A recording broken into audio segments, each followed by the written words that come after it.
হয়েছে। আরে গুলু তুই তো অনেক চঞ্চল, আমার আগে কাজ শেষ করছিস। গুলু দেখ তো দরজায় কে এসেছে। ঠিক আছে মাম্মি, আরে দাঁড়ান দাঁড়ান। এই ফকিন্নি, দরজা খুলে দিতে এতক্ষণ লাগে কেন? আরে আমাকে এভাবে বলতেছে কেন? গুলু তুই ভিতরে যা। আরে মাম্মি তুমি যে এমন হবে আমি আগে থেকে জানতাম না। আমিও জানতাম না যে তুই ওই রকম গুলুর সঙ্গে ও কি ব্যবহার করলি। আর যাই হোক, আমার মাম্মি তো আমার খেয়াল রাখে।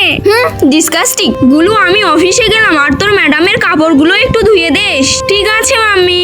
যাই ম্যাডামের কাপড়টা ধুয়ে দেই। আরে কাপড় খুলে কেউ কি সোফার উপরে রাখে? থাক, কিছু বলা যাবে না, ম্যাডাম আবার শুনলে আমাকে অপমান করবে। বেশি কথা না বলে আমার যে এটা কাজ আমি ওইটাই করে নেই। কাপড়গুলো ভালোভাবে ধুয়ে দিতে হবে, নয়তো ময়লা থাকলে ম্যাডাম আবার বকাঝকা করবে আমাকে। এই তোর এত বড় সাহস! আরে আমি আবার কি ভুল করলাম? এই আমার কাপড় কেন তোর কাছে? দে আমাকে। তোকে কি আমার কাপড় আমি ধুতে বলছি?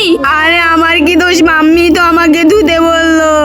ইডিয়েট একটা! আমি যেই দিকে যাচ্ছি সেই দিকেই আমার দোষ। দরজাটা লাগিয়ে দিয়ে বাজারে যাই। আরে আমি লুকিয়ে দেখতেছি, ম্যাডাম আবার দেখে ফেললো নাকি? আমার ভুলই হয়েছে, গুলুর সঙ্গে ওইরকম ব্যবহার করা ঠিক হয়নি। ম্যাডাম এত রাতে কোথায় যাচ্ছে? ডাস্টবিনে ময়লা ফেলানোর কথা বলে ম্যাডামের পিছু নেই। ডাস্টবিনে ময়লাগুলো ফেলে দিয়ে ম্যাডামের পিছু পিছু যেতে হবে। আরে এই ছেলেটা আমার পিছু পিছু আসতেছে কেন? তাড়াতাড়ি যেতে হবে, ম্যাডামের পিছু পিছু কিডন্যাপার যাচ্ছে। এই তো সামনে এসে পড়ছে। এই তোর এত বড় সাহস আমার ম্যাডামের পিছু নিচ্ছিস? দাঁড়া দাঁড়া বলছি। আরে গুলু তুই এখানে? পাখি হাত থেকে উড়িয়ে গেল। গুলু আমাকে ক্ষমা করে দেস, তোর জন্য আজকে আমি বেঁচে গেলাম। আজ থেকে তুই আর আমি বন্ধু। বন্ধুরা ভিডিওটি ভালো লাগলে সবাই লাইক সাবস্ক্রাইব করো।